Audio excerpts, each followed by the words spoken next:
to this week's episode of Book Bestie. I am your host, Megan, and this week we are going to be talking all about how you can get back into reading. I used to read so much when I was younger, kind of like primary school age, really, and then I just completely fell out of it. I just didn't have the time to do it anymore, I think was really the main issue. It wasn't until November, really, last year that I actually got back into reading, and it was mainly TikTok's fault, to be honest. I kind of paid my dues of reading It Ends With Us by Colleen Hoover and hating it after a while. But I mean, I don't know what I would do now without reading.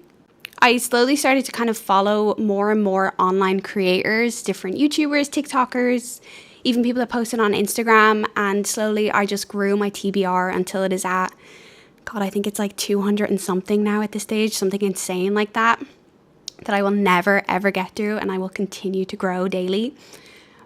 But I just wanted to create an episode about how you can get back into reading and all about how I personally did and tips that I found helpful, and just in hopes that I can get somebody else interested. Really quick as well, I just want to say a huge, massive thank you for all the love and support on the very first episode. It was really, really cool to see. I was extremely nervous to post it, and it was just really amazing to see so many friends and family and random people on the internet listen to the episode and enjoy it. So thank you so much for that. It really, really means the world to me. The first point that I have for this video is, I think personally, the most important. And if you are not going to take anything else from this episode, this is the most important one. Don't put pressure on yourself. Reading is meant to be fun. It's meant to be enjoyable. You're meant to be able to open a book and completely be transported to a different world. And it's just putting that pressure on yourself. It's never going to end well. Don't focus on the number of books that you read. Don't focus on what's trending at the minute and that you have to read it, because you don't. If you're not interested in the plot of a book, guess what? Don't read it. You don't have to. No one's making you. It's so easy to, when you get into reading and wanting to consume more content about reading, it's easy to look at all these huge, big people online and see that they're reading like 20 books a week and thinking that that is what you have to do. And it is so beyond far from the truth. It's really honestly about what you enjoy and what you have time for. Reading is a hobby. It's meant to be fun. It's not meant to feel like a job. It's not meant to feel like it's something that you have to do. A lot of these online book creators, that is their job, to make content about books and, you know, to read the latest releases that they get sent, and it's not yours. So don't make it, because you will eventually then start to resent it. I think it's very easy. I think even I really fall into it quite bad, is that whenever I have a spare moment, I'm like, oh, I should be reading right now because I haven't had time all week. And it's just, if I don't feel like it, I don't have to. You know, it all comes back to that pressure of, if you don't want to read, don't do it. If you don't feel like picking up a book, then don't. You know, the more and more you try and force yourself to do it, the more you're going to start to just secretly resent it. And it's going to be really, really hard for you to get back into it. So as I said, most important point, pressure. Do not put pressure on yourself. The second point is, don't be afraid to DNF a book. If you're not interested in it, don't read it. If you are 50% of the way through the book and you're bored and you hate it and the main character makes you want to scream, don't read it. Put it down. It's completely fine. It's also fine to soft DNF books, like A Court of Silver Flames. I tried to read it and I just couldn't at the time. I was not in the mood for Nesta. And I just put it down. And one day I'll go back to it. I know I will. And there's been so many books that I have started reading thinking that that is what I'm in the mood for. And I've just put it down. And it's fine. I'll pick them up some other time, or maybe I won't. And again, it all comes back to pressure. Do not put pressure on yourself to finish a book you don't want to read. It's pointless. You know, if you're not going to enjoy it, why bother? When you read a book that you don't want to read, it can really heavily lead to a bit of a book slump, and that is the last thing that you want. I fell into a book slump over the summer, actually, I think it was, and it was impossible for me to pick up anything because I had just kind of forced myself. I had so much free time. I'm currently in college. I have a part-time job at the weekends. I really don't have a lot of time to dedicate to reading. So over the summer when I was just working, I was sitting there thinking, I should be reading right now. I have to be reading. Like, if I'm not what else am I doing with my time?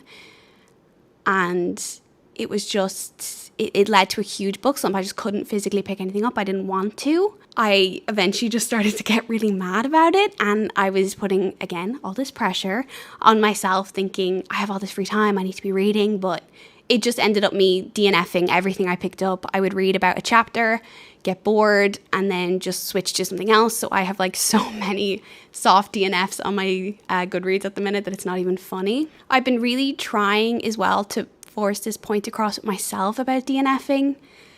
You don't have to make it to a certain percent in a book. A lot of people are like, oh, at least make it like 50% the way through the book and then you can DNF it. But I honestly think if you don't want to read it, do not read it. You're just going to get bored. You're going to put yourself in a slump and it's going to be awful. And it's definitely something that I myself need to work on a bit more. Because even now, like thinking about Silver Flames, I'm like, damn, like I didn't finish A Court of Thorns and Roses. And like, can I really move on to Throne of Glass? Because everyone says you have to finish A Court of Thorns and Roses before you read Throne of Glass. So, but I don't want to read it, and that's perfectly fine, and it is what it is. It's not the end of the world. Believe it or not, I'm not going to get my Goodreads account taken away from me because I've decided to soft DNF A Court of Silver Flames, and I need to stop thinking that that's going to happen. The next point is have fun. As I said before, back with the pressure, you just need to have fun with it. If you want to read 20 romance books that all have an identical plot with just different character names, go for it. Why not? If you want to deep dive into a 3-series long fantasy that has immense world building to the point where it actually hurts your brain, do it. Why not? No one is stopping you. No one is controlling you. There is not a how-to guide on what you're meant to read and when. So I really, really think that it's completely personal. If you want to read only romance books and never ever go to a fantasy book, that's fine. If you want to read 700 fantasy books and you hate the romance in them and the politics is the best part to you, then that's incredible as well. Reading is fun. It's meant to be fun. It's enjoyable. It's something that you can really just dive into full force and not think about. So don't make it something you have to think about. Make it something that you just enjoy doing, and it's easy. And as I said, if it's easy for you to read 20 romance books, go for it. If it's easy for you to piece together the incredible worlds that are built in fantasies, then do it. If you're more of a thriller girl and you hate romances, that's fine as well. Go for it. And there's so many different creators out there who will be exactly what you need them to be in that moment and recommend those books to you. The next point is start small. As I just said about reading whatever you want and there's no guide and yada, yada, yada, don't start reading and try to kind of get yourself into it the very first book you ever read and expect it to be an 8-book fantasy that has incredible world building and 700 characters that all have actually really similar names, and you're very confused at actually who's who the closer you get into it. You're realistically going to want to start small. Even if fantasy is what you want to get into, read a 1-book fantasy that, doesn't go past that, or maybe read Fourth Wing is actually an incredible book to get into fantasy with. It's very tame, I think, in terms of world building. There's not too much that you have to really kind of get a grasp of. I think that it's very focused on the characters, I feel like, more so than the world. And of course, there's politics in it. There's many different aspects to it. There's the whole magic element of it as well. But I think in terms of fantasies, it's a much tamer, easier one to get through. And then it is multiple books, and it will be multiple books.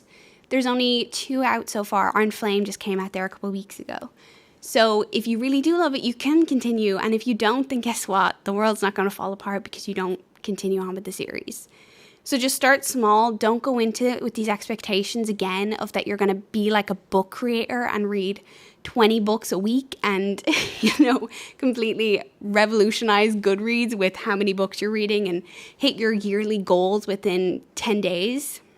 Because it's not going to happen, and that's fine. And also, even if you read a book and then you don't again for like 2 months and then get back into it, that's fine as well. It's just make sure that you do start small. because it will benefit you really in the long run. You're not burning yourself out too quick. You're not putting, again, magic word of this episode, you're not putting pressure on yourself. So I definitely think that is the most important thing. The next point is joining a community. I think it's so important to have a group of people around you who have similar interests. They find interest in the books that you like or the genre that you like or whatever. I think it's so fun to actually have a big community of people that you can just talk books with, because I think it makes it more fun personally. I love talking about books with people. I love trying to force my friends into reading all the books that I want them to read, because I am so beyond obsessed with them and I need somebody to talk to about them. So I think it's really, really important to join a community and feel like you're a part of it, because it will just help in terms of you even processing things. I find sometimes that I'm at the end of a book and I sit there for a minute and go, what actually just happened?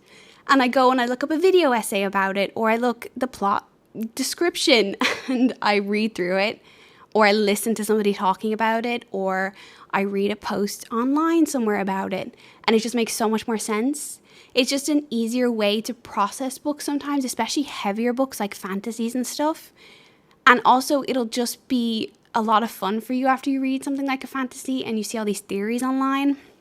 Going back to Fourth Wing, actually, I listened to a podcast called Fantasy Fangirls, and it's two sisters who go every episode is 4 chapters of Fourth Wing. And now they're obviously going into Iron Flame now that that's out.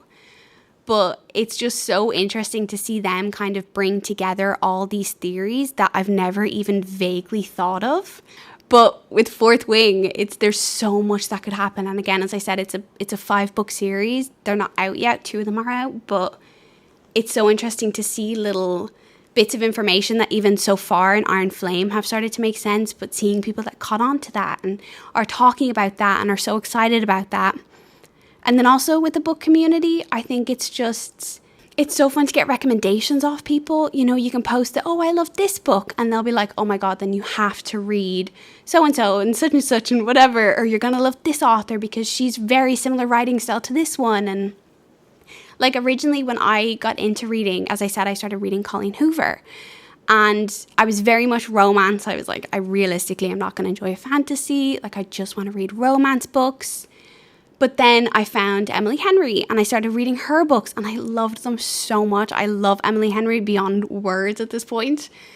And I fell in love with her books, and then it dropped me down a rabbit hole. I found Destiny Sidwell on YouTube, who also loves Emily Henry, and started to read through all the books that she likes to read, and having similar love of different genres as her, it's so easy to click onto one of her videos, and I basically sit there half the episode with my Goodreads open, just adding every single book that she talks about.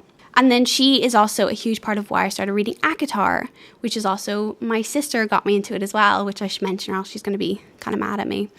But ACOTAR was something that I got off Destiny, and seeing her now, she's even making videos of her rereading ACOTAR and like going deep dive into it. And to be honest, I forget a lot of what happened in ACOTAR. So I think it's really enjoyable to go back and to see these moments, be like, oh my God, I forgot about that. That makes so much sense now reading all the book. I think Sarah J. Maas is also like a huge person of doing that, of having that timeline that she has in her brain before she's even wrote the first word of the first book, and going back and seeing all those little details and all those little nuggets of information that basically spell out everything that's going to happen and you don't even realize it yet. And it's so fun to have a book community to be able to go and yell about all that with, and to scream about it all and hear other people's theories. And also, like, I feel like the book community, well, I mean, most of the book community, I feel like in any community, there's always that handful of people that are just awful. But for the most part, everyone is really, really nice. And even if you have differing opinions, it's not the biggest deal. Everyone, I feel like, is very accepting and open, and I've never had any issues or seen any issues online. I know that sometimes on TikTok it can be a bit weird. People get a bit mad when a random person blows up and it's a whole situation for no reason. But I feel like it's so nice to be able to just hear other people's opinions, and even if they're different to yours, it just opens your mind more about the book. The next point is audiobooks count. I don't know why this is even an argument online, but audiobooks do count. If all you can do in your day is listen to a book, guess what? At the end of it, we still consumed the same piece of media. We can still have a conversation about it. And I don't see the difference. Sometimes people's lifestyles, it's just audiobooks is all that they can consume. So what? Like, I don't even understand how it is an argument online and how people don't think it counts because you're not, quote unquote, reading the words. You're listening to them. At the end of the day, I could say, oh my God, do you remember this quote? And you're going to know exactly what I'm talking about. Did you hear about this thing that this character did? And you're going to know what I'm talking about. I don't understand why people think that it's not. In my mind, it doesn't even make sense. I don't even see an argument of why they wouldn't count. You know, it's entirely, as I said, reading is entirely personal. It's meant to be fun. It's meant to be enjoyable. And if you can't enjoy it through physically reading a book, and audiobooks is how you do that, amazing. Go for it. If all you can do is listen to audiobooks on a commute to your work or to college or when you're walking around, amazing. You have consumed that piece of media and it counts as a book that you have read. I see a lot of people as well, they always give out being like, oh, you can't put that on your Goodreads. You didn't read it. You listened to it. I don't get the argument. I really, really don't. It just annoys me. I just don't understand how people can actually sit there and say that. So yeah, they're all the points that I actually have, which was actually really quick. It was only about 20 minutes. I do really quick want to circle back though to the very, very first point because again, magic word of the episode, pressure. I brought it up so many times. Reading is fun, you know, it's meant to be fun. I read, I think, God, like 12 books in January, and between October and September, I think, I read 3. Sometimes you're in the mood and sometimes you're really just not in the mood, and that is fine. I think even just going through with this podcast now, I feel like I have to read some more. I'm like, oh my God, I have to get this book finished because what else am I going to talk about in the podcast? And I have to get this finished because I need to be able to talk about it or post a TikTok about it. And it's something that I feel like everyone falls into in various different aspects of their life. And reading just it's not where it belongs. You know, it's meant to be enjoyable. And as I said, I'm reading Iron Flame at the minute. I've been reading that now for about 2 weeks and I'm just a little over halfway, and that's fine.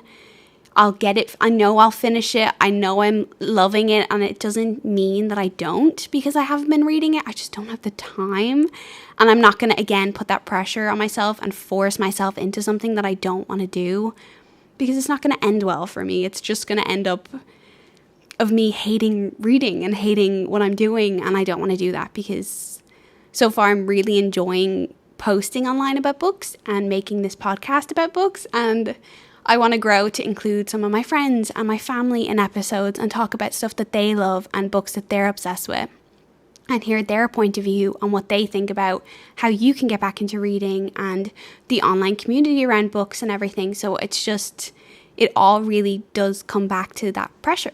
It's not where it belongs in reading. It's meant to be fun, it's meant to be enjoyable, and it can be. So just make sure that you're not forcing yourself into something that you don't want to do. If you want to read 2 books a year, awesome, go for it. I would love to recommend one of those 2 books that you read. And if you just want to listen to books, listen to books. If you don't even want to read, you just like consuming media around reading, because honestly, most of the videos are very relaxing to watch and put on in the background. That's perfectly fine. So yeah, that's kind of all that I have for this week. It's a very short episode, but you know, some of them will be. Again, it's back to that pressure of I don't want to make a super long episode if I don't have stuff to talk about in a super long episode, because I'll just end up rambling. This episode has honestly been an absolute pain to record. I have had nothing but the worst technical difficulties with this episode. I bought a microphone that didn't work in my house, came to the college. If you're wondering, if you're watching this episode, that is currently what you're looking at, is the radio room in my college. The mic didn't work in here, thought it would. I'm currently recording on an audio desk that is probably more expensive than my life. That's quite terrifying, to be honest. But yeah, it's been a pain, but you know, again, no pressure. trying to just relax. I'm also sick at the minute.